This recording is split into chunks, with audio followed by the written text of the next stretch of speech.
തിരക്കുള്ള ലോകം, ഓടിപ്പായുന്ന മനുഷ്യർ, ചെയ്തു തീർക്കാൻ 100 കാര്യങ്ങൾ.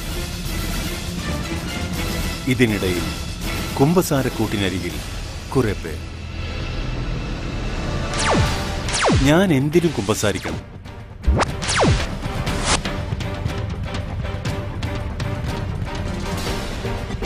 എൻ്റെ തിരക്കേറിയ ജീവിതത്തിനിടയിൽ ഞാൻ ധാരാളം ആളുകളെ കശപിശ കൂടാറുണ്ട്.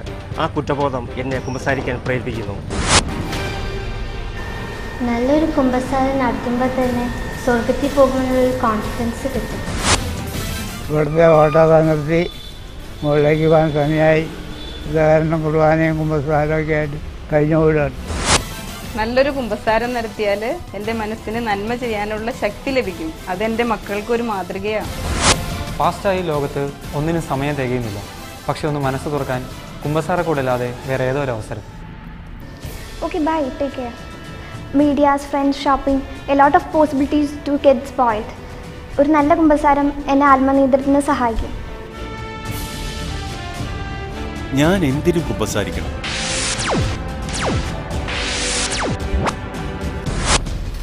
കച്ചവടത്തിനിടയിൽ ഞാൻ അറിഞ്ഞോ അറിയാതെ ചെയ്തു പോയുന്ന പാപങ്ങൾക്ക് നീ മോചനം ലഭിക്കുന്നത് കുമ്പസാരക്കൂട്ടിൽ നിന്നാണ്. ദിവസേനയുള്ള എൻ്റെ ജോലി കൂടുതൽ സുഗമമാക്കാൻ കൂടെ കൂടിയുള്ള കുമ്പസാരവും ആത്മപരിശോധനയും എന്നെ വളരെയധികം സഹായിക്കുന്നുണ്ട്. After a good confession, I feel really happy. Something heaviness has been removed from my heart. I feel free. 2 ആഴ്ച കൂടുമ്പോൾ കുമ്പസാരിക്കുക എന്നുള്ളത് എൻ്റെ ചെറുപ്പം മുതലുള്ള ശീലമാണ് മക്കളെ. അനുരഞ്ജനത്തിൻ്റെ കൂദാശ നിരന്തരം സ്വീകരിക്കുവാൻ കുട്ടികളും മുതിർന്നവരും തയ്യാറാകേണ്ടതാണ്.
ഞാൻ ഡൊമിനിക് പുത്തമ്പറമ്പിൽ. സ്നേഹമുള്ളവർ എന്നെ ഡൊമിനിക്കോസേന്ന് വിളിക്കും.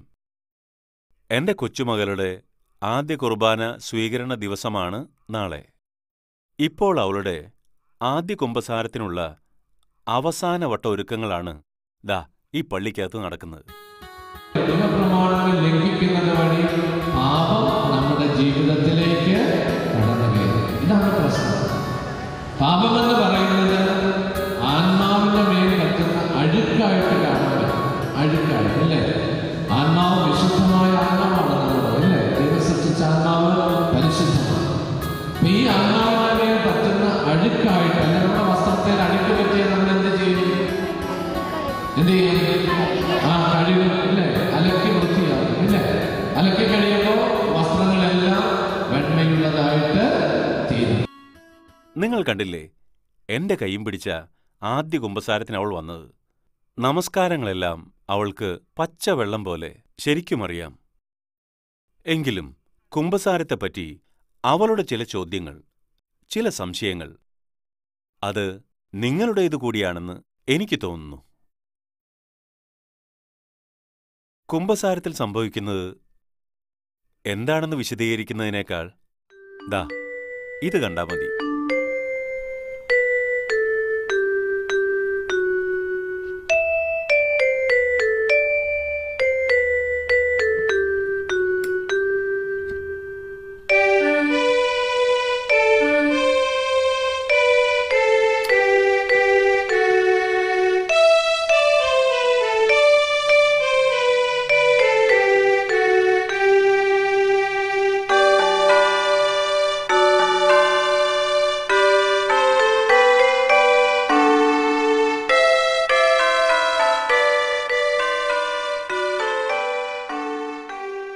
നിങ്ങൾ കണ്ടില്ലേ, കുമ്പസാരത്തിൽ പാപഭാരം ഇല്ലാതാകുന്നു, സങ്കടങ്ങൾക്ക് ആശ്വാസം ലഭിക്കുന്നു, പരിശുദ്ധാത്മാവിന്റെ ആനന്ദത്താൽ നിറഞ്ഞ് സ്വാതന്ത്ര്യത്തോടെ നടക്കാൻ കഴിയുന്നു.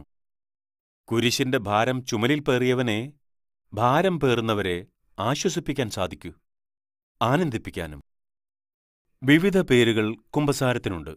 പ്രായശ്ചിത്തത്തിന്റെ കൂദാശ, അനുരഞ്ജനത്തിന്റെ കൂദാശ, പാപപ്പൊറുതിയുടെ കൂദാശ, മാനസാന്തരത്തിന്റെ കൂദാശ, ഏറ്റുപറച്ചിലിന്റെ കൂദാശ എന്നിങ്ങനെ. ആര് എന്തിന് ഈ കൂദാശ സ്ഥാപിച്ചു? നഷ്ടപ്പെട്ടുപോയതിനെ കണ്ടെത്തി രക്ഷിക്കുവാൻ യേശു തന്നെ ഈ കൂദാശ സ്ഥാപിച്ചു. ഈസ്റ്റർ ദിനത്തിൽ യേശു ശിഷ്യർക്ക് പ്രത്യക്ഷപ്പെട്ട് പറഞ്ഞു, നിങ്ങൾ പരിശുദ്ധാത്മാവിനെ സ്വീകരിക്കുവിൻ.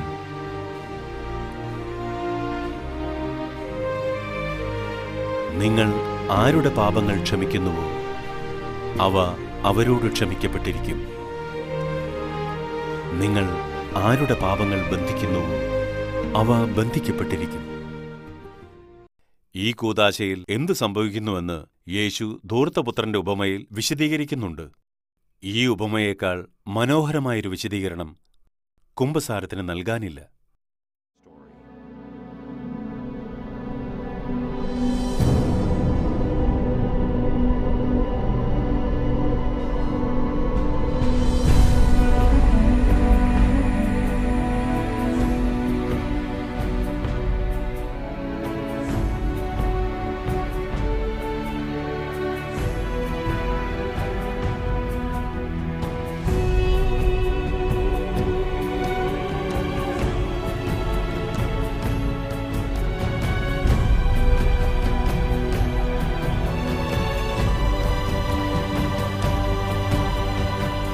തന്റെ സ്നേഹത്തിൽ നിന്ന് അകന്നുപോയവൻ പശ്ചാത്തപിച്ച് തിരിച്ചുവരുമ്പോൾ പരിധികളില്ലാത്ത സ്നേഹത്തോടെ ഓടിച്ചെന്ന് അവനെ സ്വീകരിക്കുന്ന സ്വർഗീയ പിതാവ്. കുമ്പസാരമെന്ന കൂദാശ രണ്ടാം മാമോദീസയാണ്. കണ്ണുനീരിന്റെ മാമോദീസ എന്ന് വിശുദ്ധ ഗ്രിഗറി നസിയാൻസൻ പറയുന്നു.